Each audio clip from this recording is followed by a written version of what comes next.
હવે પ્રેક્ટિસની વાત કરીએ તો કોમ્પિટિટિવ એક્ઝામની અંદર આમાંથી બે રીતે એમસીક્યુ પૂછાઈ શકે તેવી શક્યતા છે. કઈ રીતે આપણે જોઈએ.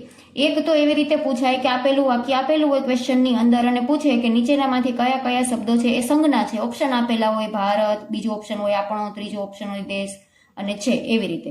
અને બીજી રીતે એમસીક્યુ એ રીતે પૂછાઈ શકે કે કોઈ પણ એક શબ્દને જ અંડરલાઈન કરેલો હોય અને એ કયા પ્રકારનો સંજ્ઞા છે એ પૂછી શકે. એમાં 4 ઓપ્શન આપેલા હોય, ભાવવાચક છે, સમૂહવાચક છે, જાતિવાચક છે કે વ્યક્તિવાચક છે, એવી રીતે 4 ઓપ્શન આપેલો હોય. એટલે બે રીતે પૂછાઈ શકે. ફટાફટ પહેલા વાક્યથી ચાલુ કરીએ તો પહેલું વાક્ય છે ભારત આપણો દેશ છે. જો બની શકે કે એક કરતા વધારે સંજ્ઞા હોય તો આની અંદર બે સંજ્ઞા છે. એક છે ભારત અને બીજું છે દેશ.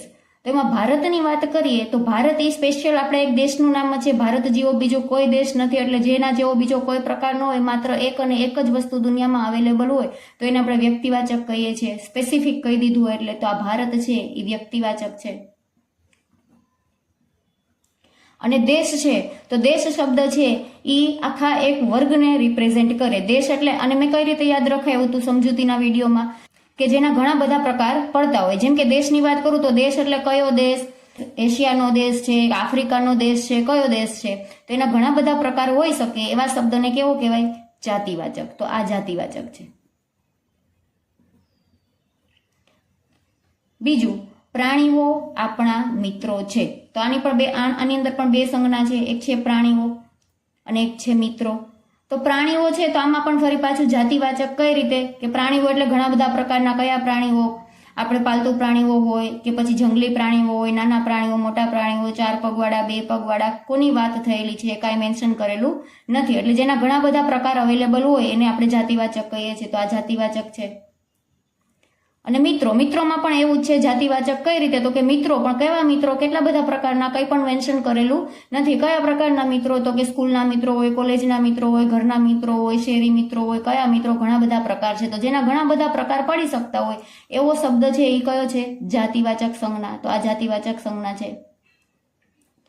એના પછીનું ઉદાહરણ જોઈએ. તમે મારી પર ઉપકાર કર્યો છે. તો એની અંદર આ એક સંજ્ઞા છે ઉપકાર. અને ઉપકાર એટલે કે આપણે જે જોઈ નથી શકતા, જેનો સ્પર્શ નથી કરી શકતા, માત્ર ફીલ કરી શકીએ છીએ એવો શબ્દ છે. એટલે આ સંજ્ઞા છે ભાવવાચક. હવે ક્વેશ્ચન 4, મને જમવામાં ભાત બહુ ભાવે. તો એની અંદર આ એક સંજ્ઞા છે. અને ભાત, તો જમવામાં કઈ વસ્તુ ભાવે? સ્પેસિફિક મેન્શન કરી દીધું છે કે ભાત છે એ ભાવે છે. તો સ્પેસિફિક વસ્તુનું નામ આપેલું છે તો આખી વ્યક્તિવાચક. જમવામાં ઘણી બધી આઈટમ હોય પણ એક સ્પેશિયલ વસ્તુ જેનું નામ છે એ ભાવે છે, બરાબર, તો વ્યક્તિવાચક. 5મું, મારી બા બીમાર છે તેથી મેં ડોક્ટરને બોલાવ્યા. એમાં બા અને ડોક્ટર બંને જાતિવાચક છે, કેમ કે બંને એક સ્પેશિયલ વર્ગ માટે યુઝ થાય છે. ડોક્ટર એટલે ઘણા બધા ડોક્ટર હોય. બા એટલે મમ્મીને પણ બા કહીએ, દાદીને પણ બા કહી શકાય. એટલે સ્પેશિયલ કાંઈ મેન્શન છે નહીં. એટલે એક આખી જાતિને રિપ્રેઝેન્ટ કરે છે. એટલે આ થયું જાતિવાચક. હવે 6થું, મોર આપણું રાષ્ટ્રીય પક્ષી છે. એની અંદર બે, મોર અને પક્ષી. પક્ષીની વાત કરીએ તો પક્ષી તો ઘણા બધા પ્રકારના હોય. તો જેના ઘણા બધા પ્રકાર હોય એને જાતિવાચક કહેવાય. તો પક્ષી છે આખો વર્ગ રિપ્રેઝેન્ટ કરે છે એટલે જાતિવાચક. પણ પક્ષીની અંદર સ્પેશિયલ મોર એટલે આ થઈ ગયું વ્યક્તિવાચક. હવે ક્વેશ્ચન 7, આ પાઠના લેખક ધ્રુવ ભટ્ટ છે. તો એની અંદર પાઠ, લેખક અને ધ્રુવ ભટ્ટ એક વ્યક્તિનું નામ. તો સ્પેશિયલ એક વ્યક્તિનું નામ આપેલું છે એટલે એ તો વ્યક્તિવાચક થઈ ગયું. ખબર તરત જ પડી જાય. લેખક એટલે કયો લેખક? લેખક એક આખી જાતિ રિપ્રેઝેન્ટ કરે છે. કયા લેખક? કોઈ નવલકથાના લેખક હોય, કોઈ છાપામાં ડાયરી લખતા હોય એના લેખક હોય, ઘણા બધા હોઈ શકે. એટલે જેના ઘણા બધા પ્રકાર અવેલેબલ હોય એ જાતિવાચક. અને પાઠ, પાઠ પણ એવું જ. કયો પાઠ? પાઠના તો ઘણા બધા પ્રકાર હોય. કયા પાઠની વાત થઈ છે એ કંઈક મેન્શન કરેલું ન હોય. પાઠ એક જ શબ્દ છે જે આખી જાતિને રિપ્રેઝેન્ટ કરે છે એટલે આ થાય જાતિવાચક. હવે 8મું, ભગવાન સામે ઘીનો દીવો કર્યો. એમાં ભગવાન, ઘી અને દીવો. ભગવાન છે, ભગવાન એક જ છે આપણે એવું માનીએ છીએ, પણ ખરેખર ભગવાન એટલે આમ તો ઘણા બધા પ્રકાર. આપણે ભગવાન શંકરને બી ભગવાન કહીએ છીએ, રામ પણ ભગવાન છે. તો ભગવાન પણ ઘણા બધા પ્રકારમાં અવેલેબલ છે એટલે આપણે એને જાતિવાચક કહી શકાય.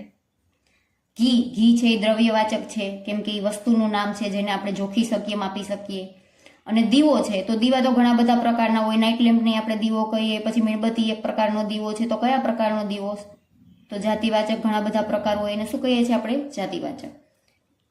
9મું, બગીચામાં ઘણા વૃક્ષો હતા. તો બગીચામાં એટલે કે આ બગીચો અને વૃક્ષો આ બે એની અંદર સંજ્ઞા છે.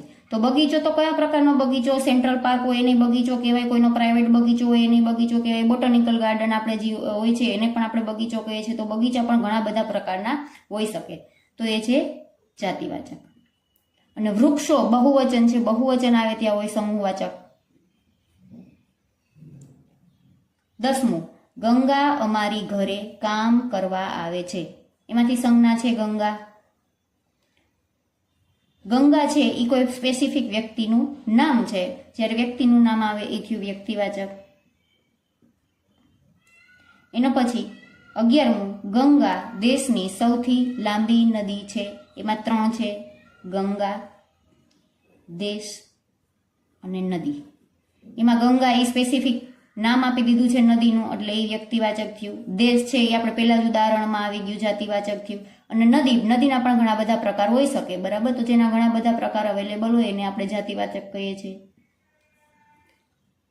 લાસ્ટ, વાહન ચલાવતી વખતે સાવધાની રાખો. આની અંદર 2 છે.